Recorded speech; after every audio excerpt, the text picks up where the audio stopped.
Mesdames et Messieurs les membres du gouvernement, Monsieur le Président du panel des hautes personnalités, chargé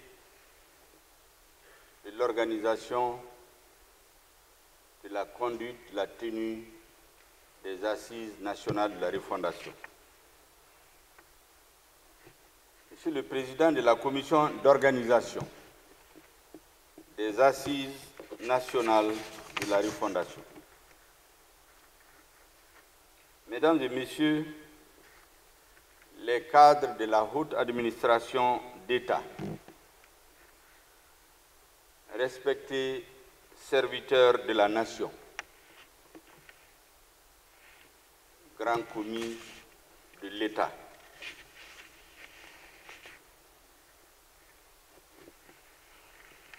je voudrais vous demander de prier avec moi pour le retour de la paix dans notre pays, pour le repos de l'âme de toutes les victimes de la crise,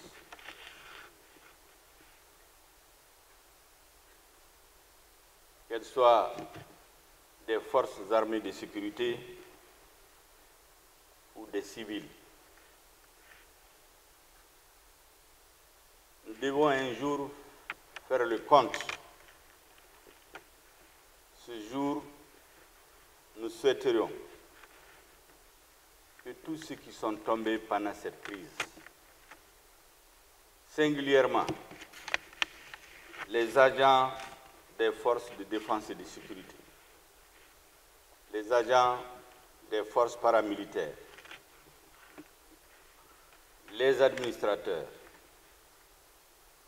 les juges, autrement dit, tous les serviteurs de l'État qui ont perdu leur vie pendant cette lutte, que notre peuple ne doit jamais oublier. J'espère qu'un jour, il y aura un lieu de mémoire où le nom de chacun sera gravé pour que sa descendance, avec fierté, vienne se recueillir et constater que son père, son grand-père, son aïeul un jour s'est sacrifié pour que lui, il soit aujourd'hui, je veux dire ce jour, quand ce jour viendra, libre. Mesdames et Messieurs, j'ai tenu à vous rencontrer en cette fin de matinée pour des précisions susceptibles de vous aider dans l'accomplissement des missions qui vous ont été confiées. Plus précisément sur la transition, ce qu'elle n'est pas, ce qu'elle est, comment nous entendons la conduire, quelle doit être votre contribution à sa conduite. Les Assises nationales de la refondation constitueront sans nul doute une étape importante de la vie de notre nation. Ces assises permettront aux Maliens de l'intérieur et de l'extérieur d'écrire une nouvelle page dans leur histoire. C'est pour ça que je voudrais féliciter, remercier d'avoir accepté le panel des hautes personnalités, dont certains ont été retirés de leur lieu de retraite, souvent même avec une santé fragile, pour se mettre encore une fois au service de la nation. Il en est de même des membres de la commission d'organisation. Et tout le monde aura constaté, pour une fois, personne personne au Mali n'a trouvé à redire après leur désignation par les hautes autorités. Ça indique clairement que nous sommes sur la bonne voie. À partir de cet instant, c'est le panel des hautes personnalités et la commission d'organisation qui sont vos interlocuteurs au quotidien, en plus de vos ministres, pour que les assises nationales soient une véritable réussite dans le temps. Parce que sur ces assises, les Maliens font beaucoup d'espoir. Mesdames et messieurs, la transition n'est pas à concevoir, de notre point de vue, comme une politique fondée sur la simple substitution d'une équipe d'hommes et de femmes à une autre équipe. Pour se convaincre de cela, il suffit de rappeler les circonstances de son instauration. Tout est parti en effet d'une élection présidentielle qui, par son organisation, a dérouté plus d'un de nos compatriotes. À cette frustration contenue est venue s'ajouter les élections législatives, dont les résultats ont été contestés, conduisant à des affrontements pendant lesquels des vies humaines ont été perdues.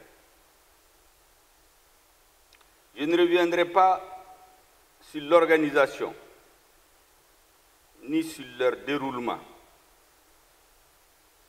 Je ferai simplement retenir qu'à terme, des forces patriotiques se sont mobilisées pour mettre fin à des pratiques qui jurent avec l'exercice d'une véritable démocratie. Le 18 août 2020, le changement de régime est opéré grâce à l'intervention, il faut le dire, ce n'est pas pour stigmatiser quelqu'un, d'une frange patriotique de l'armée. L'espoir suscité par l'événement a été malheureusement de courte durée. Une rectification s'est révélée nécessaire. Elle est intervenue à la suite des événements du 24 mai 2021. Le colonel Assimi Goïta est reconnu président de la transition, chef de l'État, nomme un Premier ministre et au gouvernement formé par ce Premier ministre expose en ces termes sa vision politique, vision qu'il rappelle aux légitimités traditionnelles lors de la rencontre historique qu'il a eue avec elle à Koulouba le 12 novembre 2021. Je cite, c'est le président qui parle. Nous sommes un régime de transition. Aussi, et pour cette raison, notre mission revêt une double dimension. En effet, il incombe d'œuvrer pour faire sauter les verrous, lever les entraves, surmonter les handicaps, afin de créer, de refonder et transmettre à nos successeurs un État fort et des institutions stabilisées.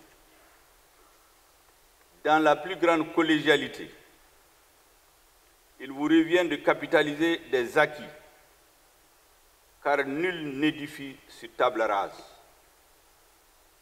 de rompre avec les pratiques ayant provoqué la défiance des populations vis-à-vis de l'État, de fédérer l'ensemble des forces patriotiques et susciter leur adhésion. le tout pour fonder l'État sur des institutions adaptées à nos réalités. Fin de citation. C'était le 16 juin 2021, au Conseil des ministres inaugural, que le président de la transition parlait ainsi. Si j'ai repris ce passage, mesdames et messieurs, c'est qu'il est suffisamment explicite sur le contenu à donner à la transition. Vous aurez retenu avec moi un certain nombre de mots et d'expressions. Ils peuvent être classés et faire distinguer que la tâche assignée à la première institution de la transition, assignée par la première institution de la transition, comporte dans son exécution 4 étapes. La première étape consiste, je cite, à sauter les verrous, à lever les entraves, à surmonter les handicaps. En d'autres termes, il est question pour nous de mettre fin à une série de pratiques, de comportements qui jusque-là empêchent de mobiliser pour produire et repartir de manière équitable les fruits de la production. Nul ne peut, en ces instants-ci, nier la nécessité de rompre avec ces pratiques et comportements que vous me permettrez de ne pas énumérer, tant ils sont connus de tous. La seconde étape conduit à recréer, à refonder. Une fois rejetées les pratiques décriées, il s'agit de maintenir constant l'effort et d'œuvrer pour instaurer le renouveau. Sur ce point, le programme d'action gouvernementale, inspiré par la vision du président de la transition, délimite clairement le champ d'action. Tous les chantiers seront revisités dans le sens de leur mise à niveau. Toutefois, et avec le souci de ne pas disperser les efforts et de fixer des indicateurs vérifiables à l'heure du bilan, 4 chantiers ont été identifiés comme prioritaires. Ce sont ceux énumérés comme suit. Le renforcement de la sécurité sur l'ensemble du territoire national. Les réformes politiques et institutionnelles. L'organisation des élections générales. Et enfin, la promotion de la bonne gouvernance. L'exécution du programme d'action gouvernementale autorisera l'accès aux résultats ex-ante. Troisième étape à attendre et qui consiste, je cite encore le chef de l'État, à transmettre à nos successeurs un État fort et des institutions stabilisées pour fonder l'État sur des institutions adaptées à nos réalités. Ici se traduit toute la plénitude de notre ambition, mesdames et messieurs. Instaurer le nouveau Mali, le Mali Kura, et c'est là pour nous, certes, mais également pour notre postérité. La quatrième étape renvoie à la manière dont nous devrions nous y prendre pour réussir notre action de reconstruction. Il est impérieux pour nous tous d'agir dans la plus grande collégialité. Ce sont les termes du président encore que je reprends. En d'autres termes, le modèle qui s'impose est l'unité d'action pour le sursaut national. Que cette unité soit prônée, recommandée, justifie les différentes entreprises allant dans le sens de rassembler toutes les forces acquises au changement et de convaincre les hésitants encore. À ce propos, le président de la transition a insisté sur le mot inclusivité. plus d'une action a été menée pour rendre effective cette inclusivité.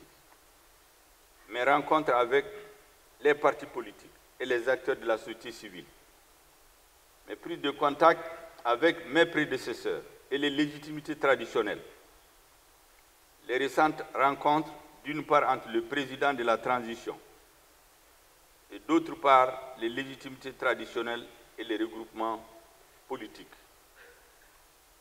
C'est également dans le but de rassembler le plus largement possible que s'inscrivent les activités du ministre chargé de la refondation, les prises de contact entre lui et les partis politiques, entre le ministre de l'administration territoriale et les partis politiques, entre les ministres délégués chargés des réformes politiques et institutionnelles et les partis politiques, et la société civile, bien entendu. Mesdames et messieurs, vous l'aurez perçu, la transition est un passage. Passage d'un état des choses ne donnant nullement satisfaction à un état des choses conçu pour autoriser l'épanouissement des hommes et des femmes dans une société réconciliée avec elle-même. Les 4 étapes que comporte l'exécution des tâches à mener pour la réaliser font songer au travail de la terre. Il nous faut commencer par dessoucher, cercler et biner. Puis sur le terreau amendé, planter et après avoir planté et récolté et engrangé. Le tout dans un élan de solidarité nationale. Je vous ai parlé, mesdames et messieurs, du programme d'action gouvernementale. Il donne des indications pour orienter l'action de l'exécutif. Sa mise en œuvre resterait incomplète si ne se tenaient pas les assises nationales de la refondation. D'avance, je donne l'assurance qu'elles ne seront ni des assises de trop, ni des assises susceptibles d'opposer une catégorie de Maliens à d'autres. Les assises nationales de la refondation sont conçues pour restituer la parole au peuple souverain, qu'il se prononce sur son destin, qu'il soit l'artisan du projet politique national et qu'il procède aux indispensables réformes politiques et institutionnelles. Le programme d'action gouvernementale retenu, mesdames et messieurs, a retenu parmi ces 4 axes l'organisation des élections générales. Pour les réussir, il a été retenu demande forte de l'ensemble de la classe politique depuis plus de 2 décennies, tout comme du reste les assises nationales, la création d'un organe unique indépendant des élections. Qu'il s'agisse des assises nationales, de la refondation ou de l'organe unique, des avancées significatives ont été réalisées.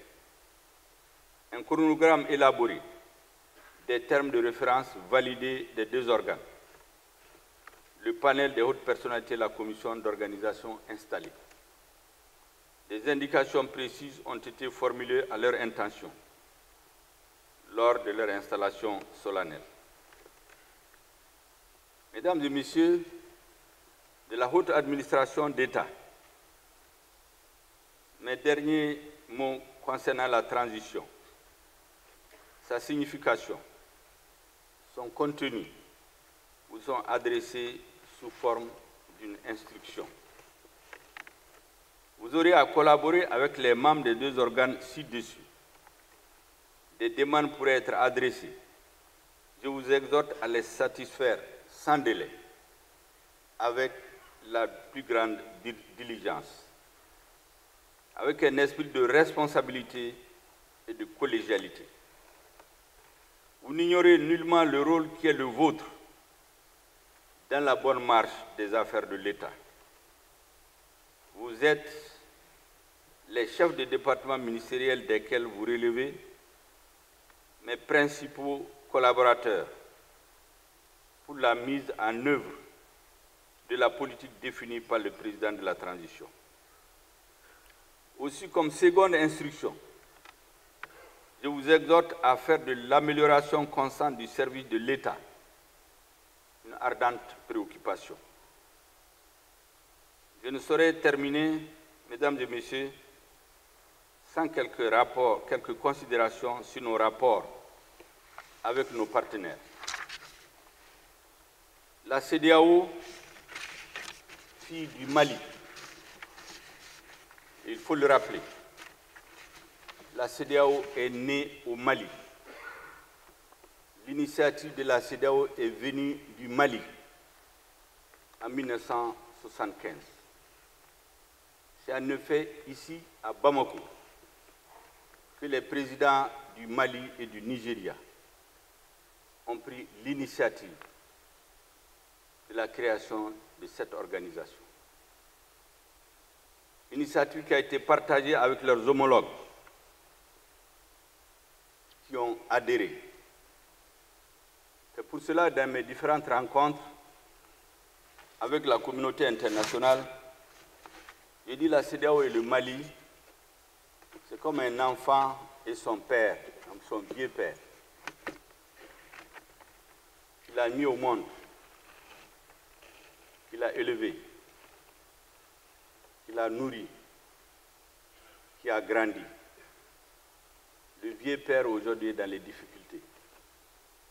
Il est malade, il est agressé, il est affaibli, il est tombé, il est même humilié. Ce qu'il attend de son fils, c'est de lui tendre la main, de l'aider à se lever. Mais la CEDEAO a décidé de nous sanctionner. Nous en prenons acte tout en déplorant la décision. Pourtant, la concertation fondée sur la bonne foi aurait permis l'instauration d'une fructueuse collaboration. Elle nous a opposé la réalité des textes qui n'étaient pas à la base de la création de la CEDEAO. Nous lui avons opposé le principe de la réalité, du terrain, de l'état physique, psychologique du Mali aujourd'hui, de l'état de déliquescence de notre État, de notre pays, de l'insécurité généralisée, de la situation où aucun candidat ne peut aller faire campagne librement dans sa contrée de naissance. Mesdames et messieurs, nous sommes prêts à aller aux élections, mais en ayant auparavant, comme du reste, elle a eu à nous le recommander en octobre 2018. Je rappelle qu'une délégation de la CEDEAO est venue ici en octobre 2018, à l'issue de la crise politique post-électorale. Elle a fait une recommandation qui dit expressément que le Mali ne doit plus organiser d'élections avant de faire des réformes politiques et institutionnelles. C'est parce que ces réformes n'ont pas été faites que la frustration continue à exploser en 2020. Malheureusement, nous avons beau répéter, rappeler à nos frères de la CEDEAO, nous ne sommes pas entendus jusqu'ici. Mesdames et messieurs, d'aucuns ont parlé de bras de fer avec l'organisation sous-régionale. Il n'en est rien. D'autres ont parlé d'étouffement. Nous nous posons la question. Quel intérêt des pays que nous considérons comme des pays frères, quel intérêt ont-ils à nous étouffer, à étouffer notre pays, à créer les conditions de sa déstabilisation? Quel intérêt ont-ils? On a parlé de nuages, de froid, à propos de nos relations avec la France. Et pourtant, nul n'est mieux placé que la France pour comprendre nos aspirations profondes. N'est-elle pas celle qui, mettant fin à l'absolutisme royal, a inspiré au peuple le droit de penser et d'agir par eux-mêmes, pour eux-mêmes, contre les puissants et les tortionnaires. Pourtant, les Maliens sont morts ici, parce qu'ils réclamaient leurs droits.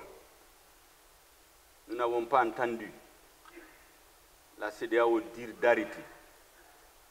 Nous n'avons pas entendu la communauté internationale dire d'arrêter de tirer sur des enfants dans les mosquées, devant les mosquées.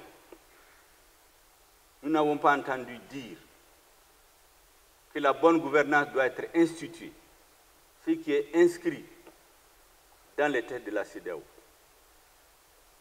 Mesdames et messieurs, la patrie des droits de l'homme et des citoyens peut-elle vouer aux gémonies des hommes et des femmes aspirant à se prendre en charge hors de toute tutelle étrangère? En outre, la France et le Mali ont des liens si solides qui poussent leurs racines dans l'histoire commune, tragique mais commune, que nous sommes convaincus que les nuages dont on parle aujourd'hui sont passagers. Les humeurs passent, les peuples restent. On a essayé de nous dissuader de nouer un partenariat avec la Russie. C'est vite oublier les données de notre histoire contemporaine. Peu de pays dépassent l'ex-URSS dans la mobilisation de l'aide au développement du Mali au lendemain de notre indépendance. Enfin, certains ont parlé d'isolement. À cela, je réponds. Le Mali n'a jamais été isolé. Le Mali ne sera jamais isolé.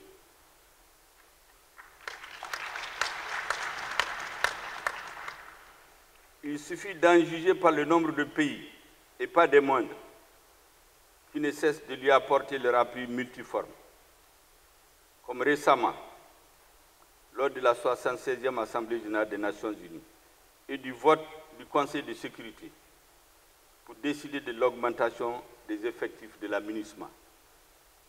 Même si notre gouvernement a fait de sérieuses réserves, parce qu'il n'a été ni consulté, ni associé, ni lui a été expliqué pourquoi, où, d'où viendront ces contingents, où est-ce qu'ils vont être installés. Nous avons dit que nous avons besoin qu'on nous respecte. Et c'est pourquoi j'ai dit récemment que notre dignité ne peut pas être marchandée.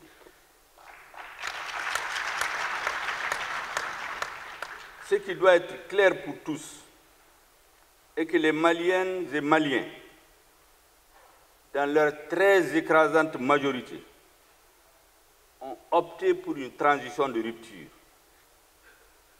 La transition de rupture est une donnée non négociable. Parce qu'il y va de la survie de la nation. Parce qu'il en va de notre renaissance.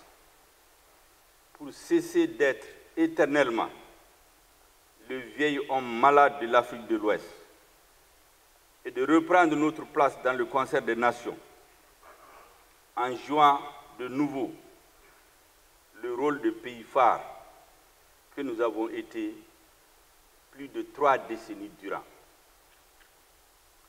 J'estime, mesdames et messieurs, vous avoir suffisamment édifié sur ce que représente pour les forces du changement, la transition, les assises nationales de la refondation, l'organe unique de gestion des élections. Je vous ai également entretenu sur l'indispensable collaboration qui doit s'instaurer entre les cadres de la haute administration et les membres des organes chargés de la conduite des assises nationales.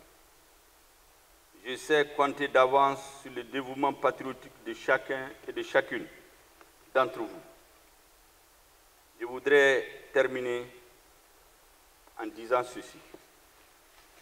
Notre pays a trop souffert de divisions, de conflits personnels, souvent de conflits de famille. C'est pour cela que je le répète depuis 3 jours. Nous avons besoin aujourd'hui de nous réconcilier avec notre histoire et avec nous-mêmes. Les dernières 70 années ont donné au Mali la chance d'avoir des fortes personnalités. Chacun y a été conduit à de hautes responsabilités par le destin et par la volonté de Dieu. De Mamadou Konaté, en passant par Fili Dabo Sissoko, Modibo Keïta, Moussa Traoré, Amadou Toumani Touré, Alpha Oumar Konari, Djonkunda Traoré, Amadou Aya Sanogo, Ibrahim Boubacar Keïta, Bandao. Chacun de ces hommes a eu, à un moment donné, à parler et agir au nom de notre peuple. Ce sont des humains. On peut dire ce qu'on veut, ce qu'on pense de leur bilan. Mais ce qui a été fait, c'est au nom de notre nation.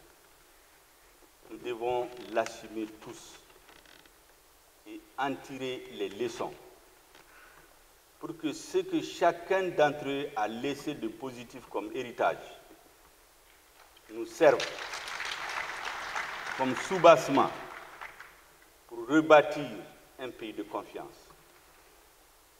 Voilà, mesdames et messieurs, les mots que je voulais vous dire aujourd'hui en tant que chef de l'administration, Premier ministre, chef du gouvernement qui a bénéficié de la confiance du président de la transition, afin qu'à la fin et dans quelques années, dans quelques décennies, les Maliennes qui seront là et les Maliens, peut-être beaucoup d'entre nous ne seront pas là, pourront dire que cette belle page de notre histoire a été écrite par les hommes que vous êtes, les femmes que vous êtes, dans cette salle et en dehors de cette salle.